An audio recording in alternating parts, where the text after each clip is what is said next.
Jumpa lagi dengan saya, Mr. Sorchan, di dalam channel pengembangan kepribadian atau mentoring self improvement. Konteks besar kita adalah menggali diri kita sendiri dengan pertumbuhan kepribadian. Pertumbuhan kepribadian perlu didesain. Dalam mendesain pertumbuhan kepribadian, kita perlu membuat satu sistem, satu strategi bagi pertumbuhan kepribadian. Dan di dalam mengembangkan kepribadian kita perlu membangun sistem, ya. Sistem itu sebenarnya menyangkut tentang bagaimana kehidupan kita sendiri ingin menjadi lebih baik. Sistem itu akan mencakup bagaimana pola hidup kita setiap hari, rutinitas kita. Kita mengisi kehidupan kita untuk mengembangkan kepribadian kita dengan membaca buku, melakukan perenungan, refleksi diri, mendengarkan podcast audio pengembangan kepribadian, menghadiri seminar-seminar pengembangan kepribadian. Jadi kita perlu membangun satu sistem yang efektif bagi kehidupan kita sendiri.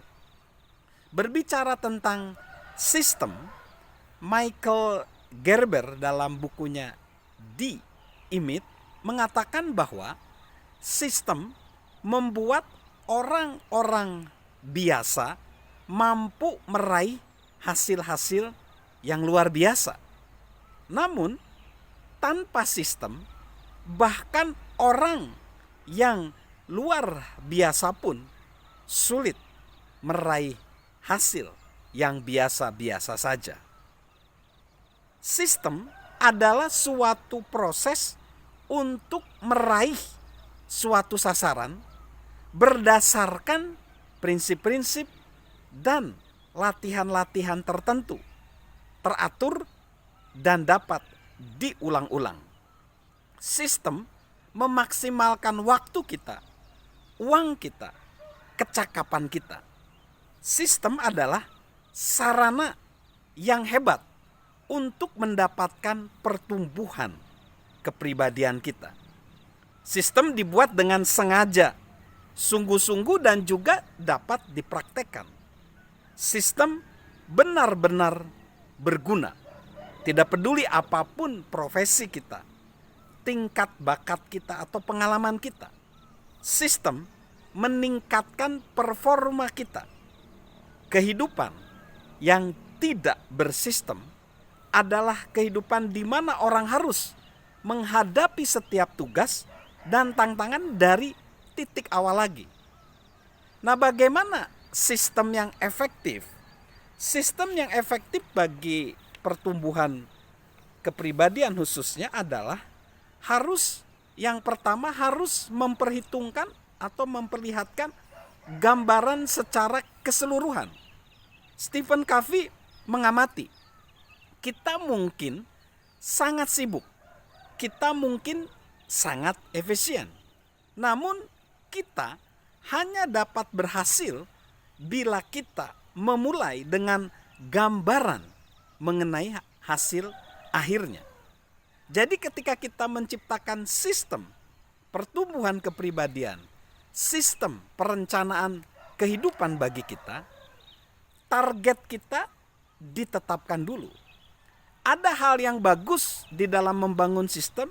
Pengalaman dari petinju legendaris terkenal Muhammad Ali. Muhammad Ali dalam satu pertandingan yang disebut pertandingan penuh gelegar pada 30 Oktober 1974, dia menghadapi George Foreman. Ali mengatakan dirinya adalah the greatest menurut dia. Menurut dia terhebat, tetapi sebenarnya pada waktu itu posisi Ali adalah underdog karena dia bukan tandingan dari Foreman. Foreman adalah pemukul yang hebat. Dan sebenarnya nggak ada seorang pun yang menganggap bahwa Ali bisa memenangkan pertandingan itu. Karena apa? Joe Frazier dan Ken Norton telah menjatuhkan Ali sebelumnya. Dan George Foreman justru meng-KO dua orang tersebut di ronde kedua. Tetapi Ali melihat kelemahan Foreman. Tidak ada kekuatan yang bertahan lama, kata dia. Dan Ali menciptakan satu sistem yang dia katakan, aku akan menjebak si bodoh. Ali menyandarkan tubuhnya pada tali ring, melindungi diri sementara George Foreman menghujani dia dengan pukulan-pukulan karena berusaha menjatuhkannya. Selama 7 ronde, Foreman telah melontarkan ratusan pukulan dan Ali membiarkan badai itu melandanya. Pada ronde ke-8, Ali dapat melihat bahwa Foreman sudah kelelahan. Saat itulah Ali menghujani Foreman dengan berbagai macam pukulan dan merebut kembali juara kelas berat dunia. Nah, seperti itulah kita.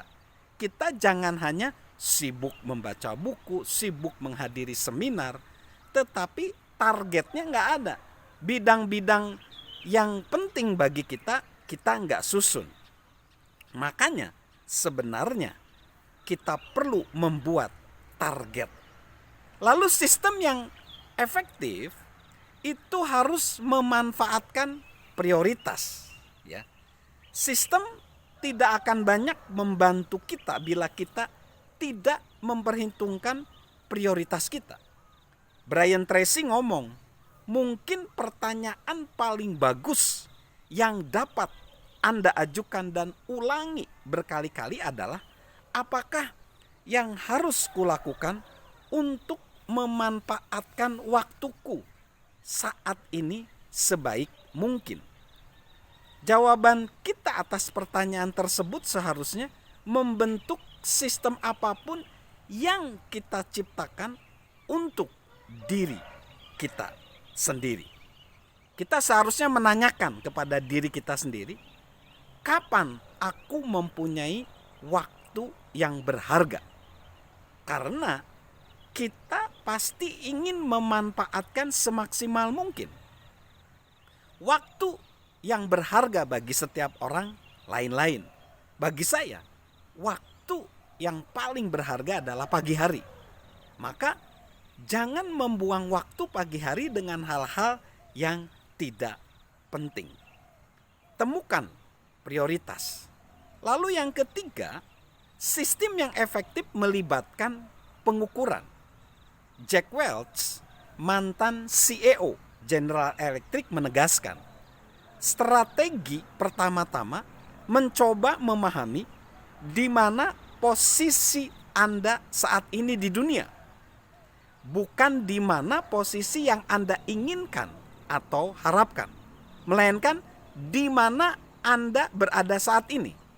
Selanjutnya, mencoba untuk memahami di mana Anda ingin berada 5 tahun mendatang. Akhirnya, sistem menilai kesempatan-kesempatan realistis untuk beranjak dari tempat yang sekarang menuju tempat yang diharapkan. Kalau kita melihat 3 aktivitas yang disebut oleh Jack Welch itu, mengetahui posisi kita saat ini, posisi yang kita inginkan, dan kesempatan untuk sampai ke sana, itu sebenarnya adalah pengukuran. Semua jenis kemajuan menuntut kecakapan untuk mengukur. Dan karena itu, sistem yang kita buat harus memiliki cara untuk mengukur hasil yang kita raih. H. James Harrington, mantan insinyur dan eksekutif IBM dan pelopor peningkatan performa, mengatakan, pengukuran adalah langkah pertama yang menuntun kepada pengendalian dan akhirnya peningkatan. Jika Anda tidak dapat mengukur sesuatu, Anda tidak dapat memahaminya. Jika Anda tidak memahaminya, Anda tidak dapat mengendalikannya. Dan jika Anda tidak dapat mengendalikannya, Anda tidak dapat meningkatkannya. Jadi, kalau kita membayangkan orang bekerja ya tanpa pengukuran kayak apa? Misalnya para entrepreneur, pebisnis, mereka tidak mengukur keuntungan mereka. Para marketer atau tim marketing mereka nggak bisa menghasilkan ukuran penjualan. Itu sungguh sangat miris banget. Jadi pengukuran itu menghasilkan perubahan. Itu memampukan kita menetapkan sasaran, mengevaluasi kemajuan kita, dan menilai hasil dan mendiagnosa masalah kita. Jika kita ingin menggugah kemajuan pertumbuhan kita dan mengevaluasi hasilnya, ciptakan pengukuran pada sistem kita. Jadi itulah sistem yang efektif bagi pertumbuhan kepribadian kita. Salam untuk menggali potensi diri dengan pertumbuhan kepribadian, dan tentunya salam sehat dan tetap lakukan protokol kesehatan. Dari saya, Mr. Sorchan.